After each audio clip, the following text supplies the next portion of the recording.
प्रभु यीशु मसीह के सलामती नाम में आप सबको हमारा सलाम। एक बार फिर से आपके साथ आज के दिन परमेश्वर के वचन को मैं बांटना चाहूँगा।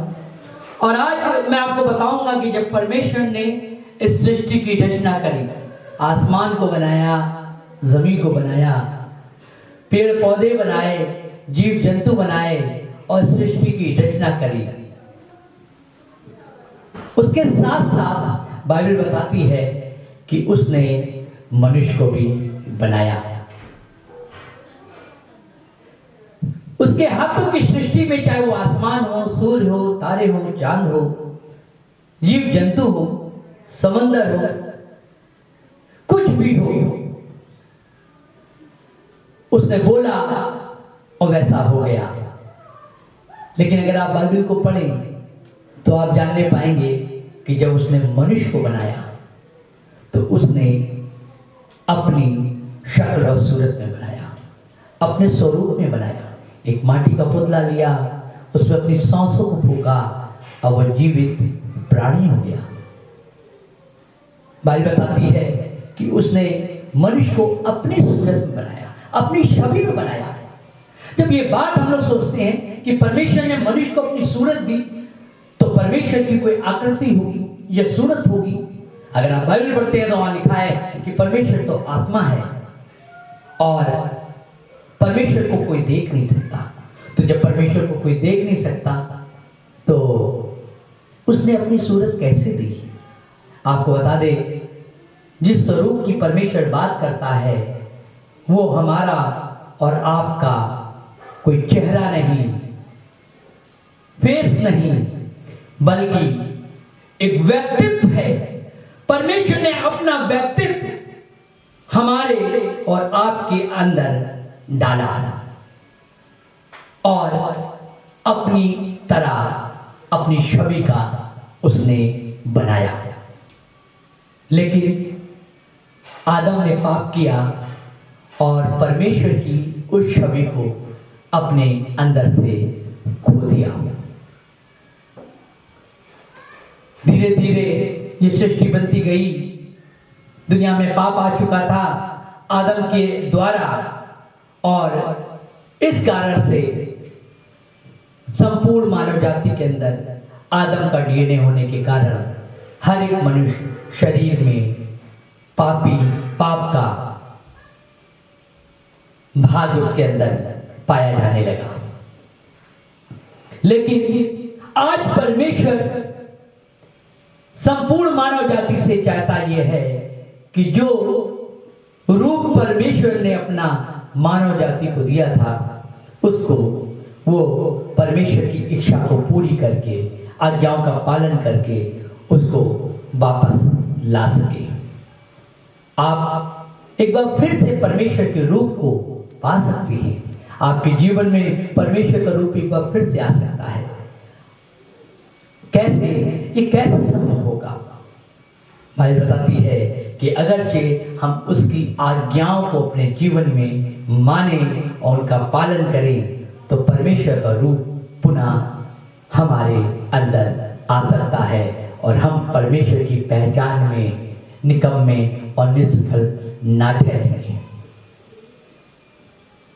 बाइबल बताती है कि चेलों ने यीशु से पूछा कि हमको प्रार्थना किस रीति से करनी चाहिए, और तब यीशु ने चेलों से कहा और उनको एक प्रार्थना सिखाई।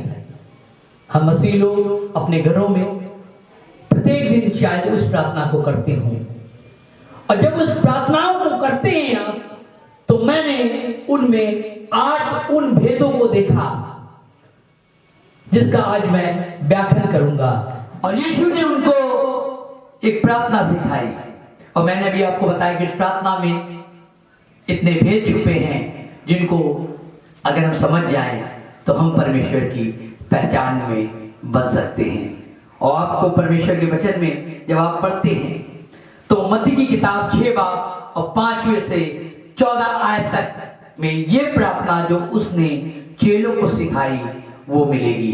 और वहां पे लिखा है, ऐ हमारे बाप जो तू आसमान पर है, तेरा नाम पाक माना जाए, तेरी बादशाहत आवे, तेरी मर्जी जैसे आसमान पे पूरी होती है वैसे ही जमीन पे भी पूरी हो। हमारी रोज की रोटी आज हमें दे, और जिस तरह हम अपने अपराधों को क्षमा करते हैं वैसे ही मेरे अपराधों को क्षमा कर। हमें आजमाइश में न डाल परंतु बुराई से बचा, क्योंकि बादशाह और कुदरत जलाल हमेशा तेरी है। जब हम इन बातों को पढ़ते हैं तो मैंने इन 8 बातों को परमेश्वर के वचन से देखा है और इस पे मैंने मनन किया है, और आज इन 8 बातों को आज आपके सामने मैं शेयर करूंगा ताकि आप अपने जीवन में उन आज्ञा को जो परमेश्वर की ओर से हमको आपको मिली है उनका पालन कर सके। और पहली बात यह है इस प्रार्थना में जो छुपा है, और वो ये है कि परमेश्वर चाहता है कि हम अपने जीवन में परमेश्वर को पवित्र बना के रखें। हमारा जीवन पवित्रता से भरा होना चाहिए। बाइबल बताती है कि पीटर में लिखा है तुम पवित्र बनो क्योंकि तुम्हारा बुलाने वाला पवित्र है। अगर आप चाहते हैं कि आप एक अच्छा जीवन जी सके, आप परमेश्वर के रूप को पा सके, आप परमेश्वर के स्वरूप को अपने जीवन में हासिल कर सके, तो आपको एक ऐसा जीवन जीना पड़ेगा जो परमेश्वर से मैच खा सके। क्योंकि जब परमेश्वर ने आपको बनाया तो आपको अपनी शक्ल सूरत में बनाया, अपनी छवि में बनाया। बाइबल बताती है परमेश्वर पवित्र है, इसलिए हमें भी पवित्र बनना है। पवित्र तो आप तभी बन सकते हैं जब दुनिया की लालसाओं से, अभिलाषाओं से, दुनिया की गंदगी से अपने आप को हम दूर रखें, और एक अच्छा सुंदर जीवन, एक ऐसा जीवन जो लोगों में हम उठे बैठे उसमें वो खुशबू फैला सके। और ये तभी संभव हो सकता है जब आप अपने जीवन को एक शुद्ध जीवन बना के रखें। दूसरी बात यह है उसमें लिखा है कि प्रभु तेरा राज आवे। क्या आपको मालूम है परमेश्वर का राज? चेलों ने पूछा कब आएगा? यीशु ने उनसे कहा कि परमेश्वर का राज प्रकट रूप से नहीं आता है। आपको बता दें बाइबल बताती है कि परमेश्वर का राज तुम्हारे बीच में है। हम जिस दुनिया में जी रहे हैं, जिस दुनिया में रहते हैं, परमेश्वर का राज उस पर स्थापित है।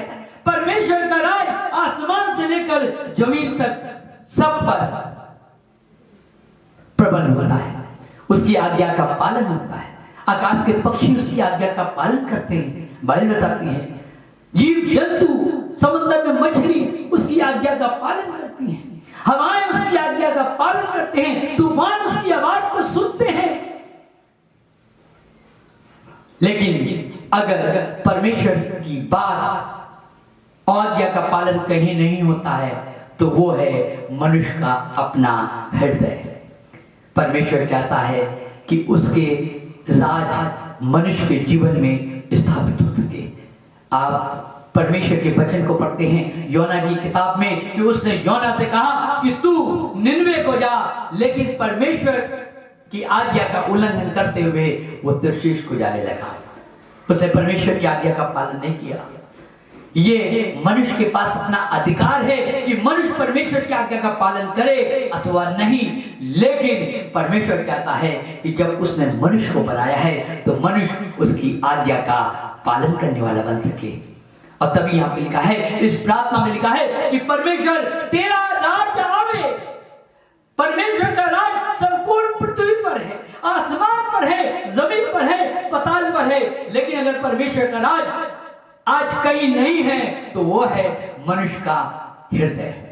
और परमेश्वर अपने राज्य को मनुष्य के हृदय में स्थापित करना चाहता है, और वो तब स्थापित हो सकेगा जब हम उसकी आज्ञा का पालन करने वाले बनेंगे। वो आज संपूर्ण मानव जाति से परमेश्वर चाहता है कि वो अपने राज्य को मनुष्यों में स्थापित कर सके, और ये तब संभव है जब हम परमेश्वर की आज्ञा का पालन करने वाले बन सकेंगे। तो हे मेरे बाप जो तू आसमान पर है, तेरा नाम पाक माना जाए। हमारे जीवन से परमेश्वर की पवित्रता झलकनी चाहिए अगर हम चाहते हैं कि हम परमेश्वर को दुनिया में प्रदर्शित कर सके। अगर हम चाहते हैं कि परमेश्वर दुनिया में एक रूप लोगों तक उसका पहुंचा सके, तो हमको अपने जीवन में पाकीज़गी लाने की जरूरत है। हमें एक पवित्र, साफ सुथरा और शुद्ध जीवन जीने की जरूरत है। और जब ये शुद्ध जीवन हम जिएंगे तो आप जान लीजिए कि परमेश्वर आपके जीवन को स्वीकार करेगा। और दूसरी बात मैंने आपको बताई कि हम अपने जीवन में परमेश्वर का आज्ञा का पालन करने वाला बने। माँ बाप अपने बच्चों से धन दौलत की अपेक्षा नहीं करते। माँ बाप अपने बच्चों से सुख सुविधा की चीजों की अपेक्षा नहीं करते, लेकिन माँ बाप, हर एक माँ बाप चाहते हैं कि हर बच्चा, हर माता पिता का बच्चा अपने माता पिता की आज्ञा का पालन करे। मेरे लोगों, आप जब परमेश्वर की आज्ञा का पालन करते हैं तो उसका राज आपके जीवन में स्थापित होता है। और तीसरी बात यह है कि जैसे तेरी मर्जी आसमान में पूरी होती है, वैसे ही मेरे जीवन में पूरी हो। अब हम कैसे जाने कि आसमान में परमेश्वर की मर्जी कैसे पूरी होती है? हम यशायाह की किताब को पढ़ते हैं, हम प्रकाशित वाक्य की किताब को पढ़ते हैं। यहाँ दो चरित्र ऐसे हैं जिन्होंने आसमान के दृश्य को बताया है कि आसमान में क्या होता है। यशायाह ने बताया कि जब मैं आसमान तक पहुंचा, आसमान का दर्शन मुझको हुआ, वहां पे मैंने देखा कि परमेश्वर के सिंहासन के चारों तरफ ढेरों स्वर्गदूत कुद्दूस कुद्दूस पवित्र पवित्र के नारे लगा रहे हैं, परमेश्वर की प्रेजिंग कर रहे हैं, परमेश्वर की सताइश कर रहे हैं, परमेश्वर की महिमा कर रहे हैं, परमेश्वर की तारीफ कर रहे हैं। और वहीं पे यूहन्ना जब आसमान का दर्शन देखता है तो बोलता है कि वहां पे ढेरों स्वर्गदूत, सैकड़ों स्वर्गदूत हालेलुया हालेलुया और हालेलुया के नारे लगा रहे हैं। अर्थात परमेश्वर की तारीफ हो, परमेश्वर की प्रशंसा हो, परमेश्वर की बड़ाई हो।